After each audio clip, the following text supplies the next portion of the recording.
Muito bem, está no Inquitrix. Meu nome é Antônio Matheus e todo o meu dinheiro está no banco. Aqui é o Guilherme e eu não sou tão negativo assim.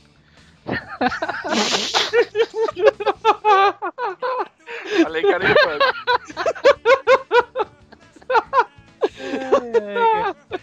Que desconcentrou, velho.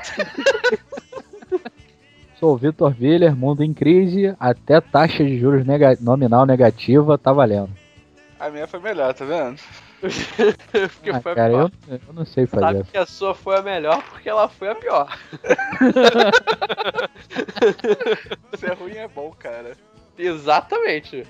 No Brasil, então, puta que pariu. Isso leva longe. Legal, estamos aqui para falar sobre as taxas negativas de juros que acabaram de ser adotadas pelo Banco Central da Europa. Pelo que eu entendi, qual é a situação que está havendo? A inflação na Europa ela caiu. Antes tinha inflação de 2%. A meta era 2%. O desemprego continua alto em boa parte do continente e o crescimento é lento. Geralmente, o que o Banco Central faz quando está rolando isso? Ele corta a taxa de juros. Só que o Banco Central Europeu já tinha taxa de juros igual a zero. Tá certo essa informação? O que ele fez? Ele botou abaixo de zero. Em resumo, se você for depositar seu dinheiro no Banco Central Europeu, você vai estar pagando mensalmente. A ação dele foi cortar a taxa de refinanciamento, que era 0,25%, ficou 0,15%. Diminuiu a taxa de juros de empréstimo marginal, que era 0,75% e ficou 0,4%. E reduziu a taxa de depósitos bancários, de 0% para menos 0,1%. Ou seja, agora as pessoas vão ter que pagar para depositar o dinheiro no Banco Central Europeu. As pessoas não, os bancos. Os bancos depositam no Banco Central Europeu. Bancos são formatos por pessoas, então no fundo tô certo. Não são não, são companhias. Que são formatos de pessoas. Não, tá certo. Sem esses purismos. Toma já. Eu acho que explicou bem. Acho que a situação é justamente essa aí que você escreveu, né? Situação triste, né? Pela qual não só a Europa passa, mas a gente está vivendo o Japão também nessa situação já há mais de 2 décadas, né? Mas o Japão, ele tá com taxas negativas também, pelo que eu li, tá tentando manter a zero. Não, o Japão ele tá no zero, né? Mas a taxa de juros real, ela já é negativa há um bom tempo, né? A taxa nominal negativa não é um negócio muito recorrente ao longo da história, né? É um negócio que geralmente não dá certo e acontece poucas vezes na história dos países. Não é uma coisa recorrente. Mas a Europa agora está nessa situação de, como você colocou, né? Que ela está com a inflação muito baixa, né? Inflação muito baixa ou deflação é um sintoma de nível de atividade e crescimento estagnado, né? O Japão também está nessa situação há muito tempo. O Japão já fez N coisas, né? Acho que o maior laboratório keynesiano do mundo é o Japão, né? Que já foi feito de tudo lá e nada deu certo, provando que a teoria geral não dá certo. Mas isso aí é outra história. E os Estados Unidos também tiveram crescimento negativo agora no primeiro trimestre, muito em função do inverno que eles tiveram. Ou seja, o mundo todo está crescendo pouco, né? O mundo desenvolvido, vamos colocar nesses termos. O mundo desenvolvido está crescendo pouco e isso daí tem gerado essas políticas monetárias não convencionais, né? Que um exemplo desse é como você falou, é botar a taxa de depósito, né, negativa, para você tentar gerar incentivo para os bancos emprestarem esse dinheiro que eles têm, né? Exatamente. Se o banco não pode depositar, o que ele vai fazer? Ele vai emprestar.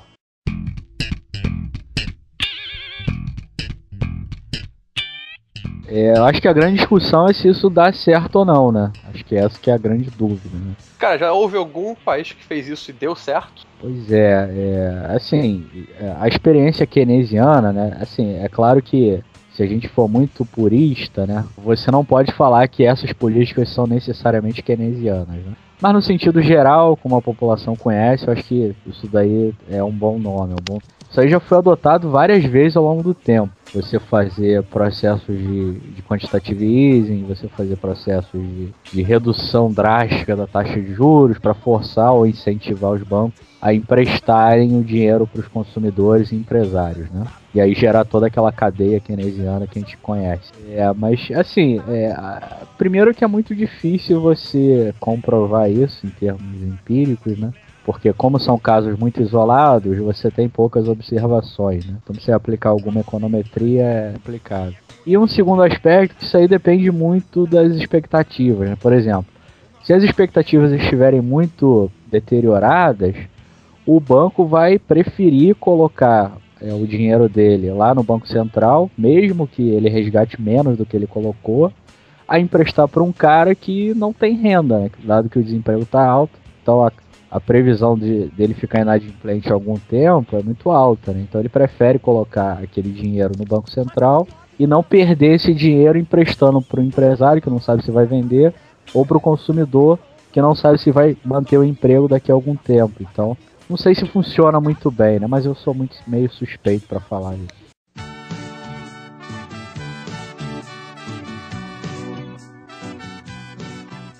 Por que você acha que não vai ter fuga de capital pro exterior? Você estava conversando comigo isso, mas não entrou em muito detalhe. Isso aí foi uma conversa interessante. Você falou o negócio do investimento estrangeiro. Eu não sei se eu não entendi bem o que você estava falando, porque você falou investimento estrangeiro no Brasil. Eu entendi. Não, no Brasil não. Eu falei da fuga de capital, de modo geral.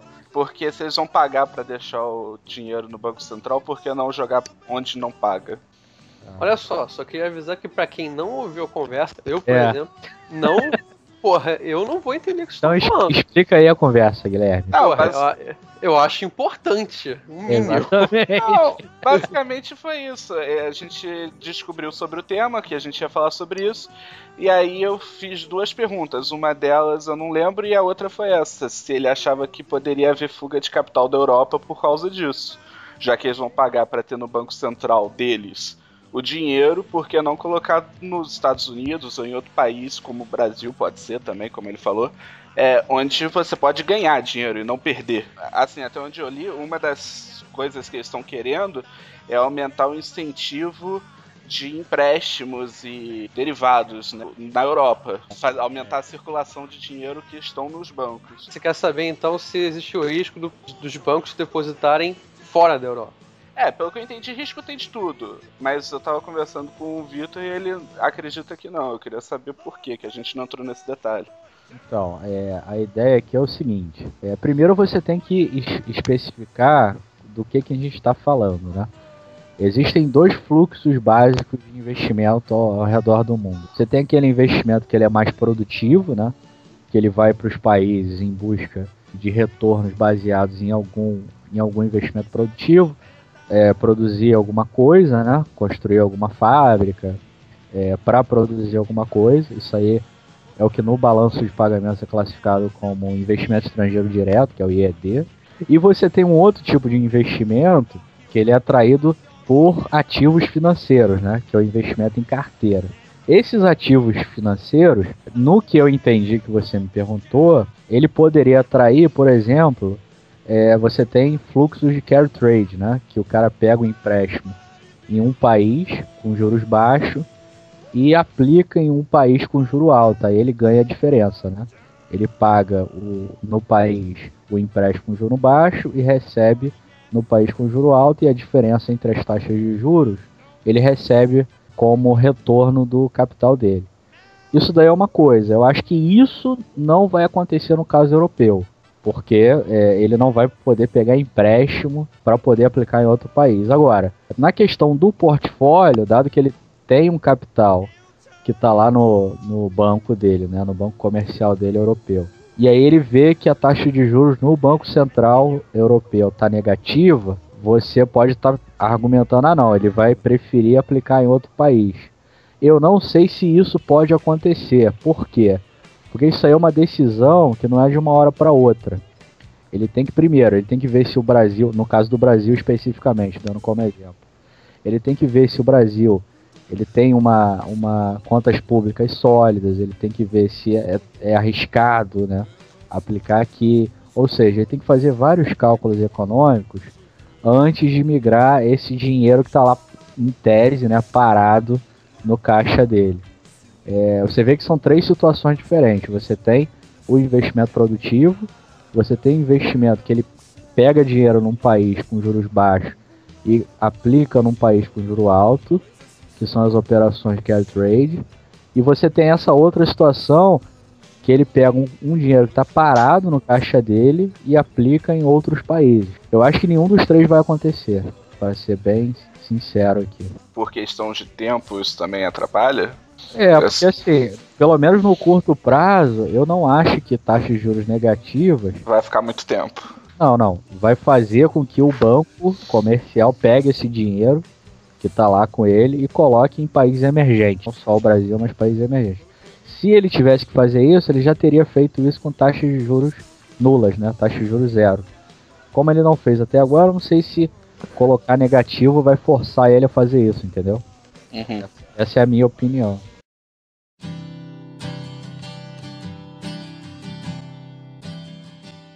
Uma situação interessante que eu li, existe a possibilidade dos bancos comerciais passarem esse custo para os clientes e começar a desestimular simplesmente as pessoas a guardarem seu dinheiro em depósitos bancários e voltarmos a guardar dinheiro, papel moeda, embaixo do colchão, cofre em casa. Eu não sei, porque assim, isso daí, os bancos comerciais, eles têm uma relação entre reservas bancárias e depósito à vista, né? Então ele tem que calibrar isso a todo tempo para não ficar desencaixado, né?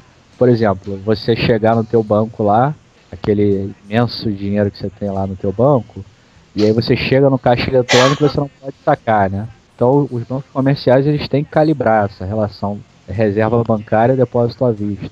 Então eu não sei se isso aí que você falou faz muito sentido, né? Porque você entendeu, Antônio? Eu não sei se faz muito sentido isso.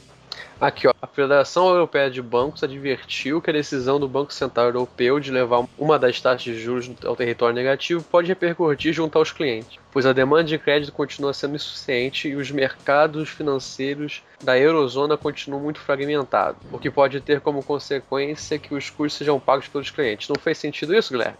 Não, então, o que eu entendi o que o Vitor falou. Basicamente, se você quiser repassar isso aos clientes e fazer igual você falou, das pessoas guardarem o dinheiro no colchão, vai chegar num ponto onde todo mundo sacou o dinheiro, não tem mais depósito, eles não têm de onde tirar e aí o banco quebra. Foi o que ele falou de você tirar o dinheiro do banco. Você vai chegar no banco e vai ter dinheiro para sacar porque acabou o dinheiro. Todo mundo guardou em casa.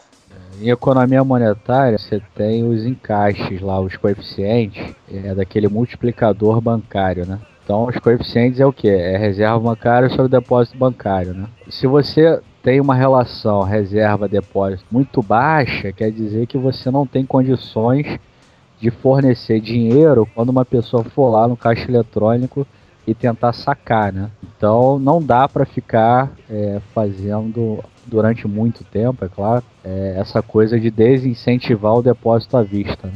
É isso que eu estou tentando dizer aqui. Basicamente o que eu disse, só que mais bonito.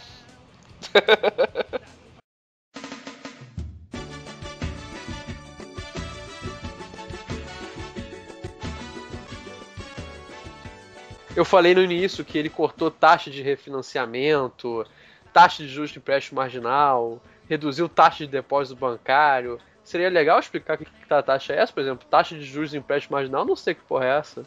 Eu acho legal.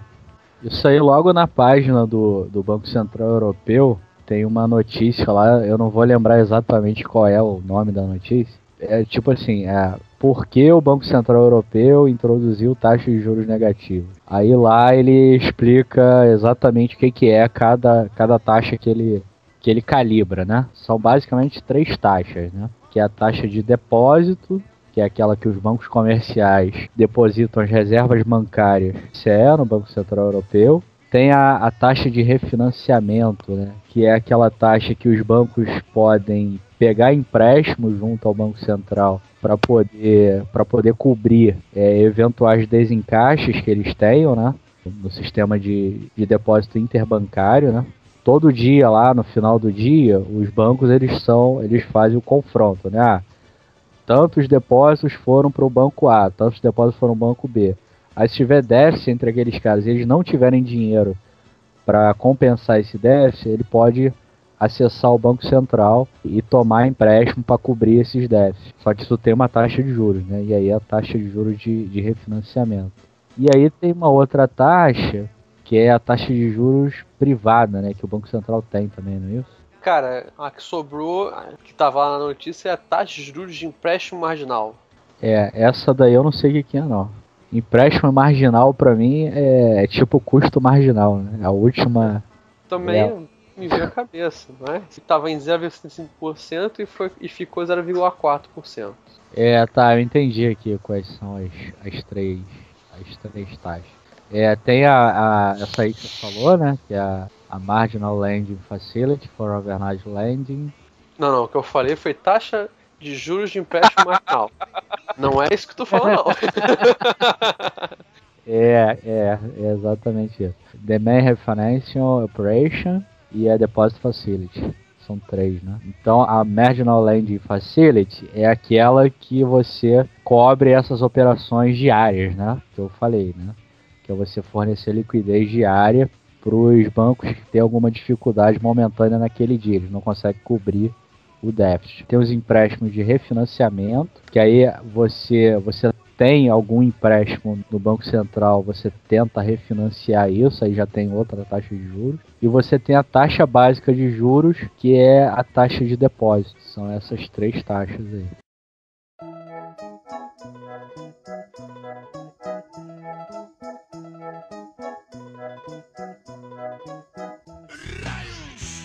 Pelo que eu li o que aconteceu na Dinamarca quando eles fizeram isso, foi Dinamarca, né, que fizeram isso. Não aconteceu porra nenhuma, não foi nem bom nem ruim, continuou meio que estagnado. Sim, exatamente. Falou que não melhorou o estágio deflacionário, não aumentou o investimento, nem diminuiu, continuou na mesma.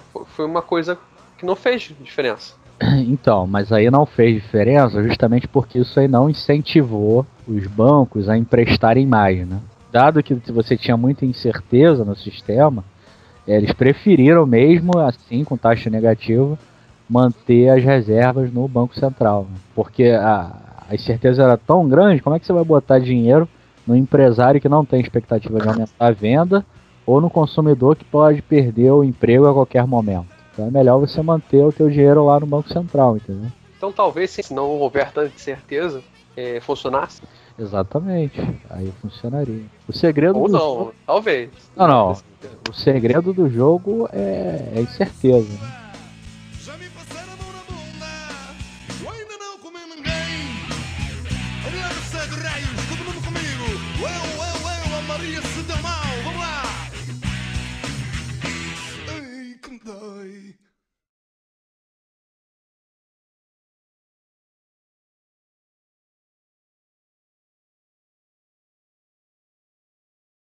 Tu já fez economia monetária? Já. Não, Guilherme.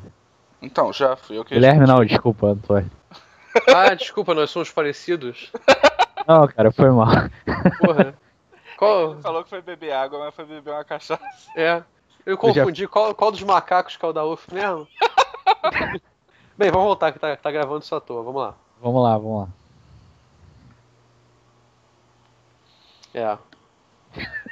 Então, tem mais o que pra falar sobre a taxa Tá, de juros negativa, né? Que porra, que foda. Tem um menos antes ali do 0,1. Que louco, hein, gente? Eu só achei interessante falar sobre esse tema, porque geralmente a gente aprende lá nos cursos de economia monetária que a taxa nominal não pode descer abaixo de zero. E isso aí tá provando que não é bem assim.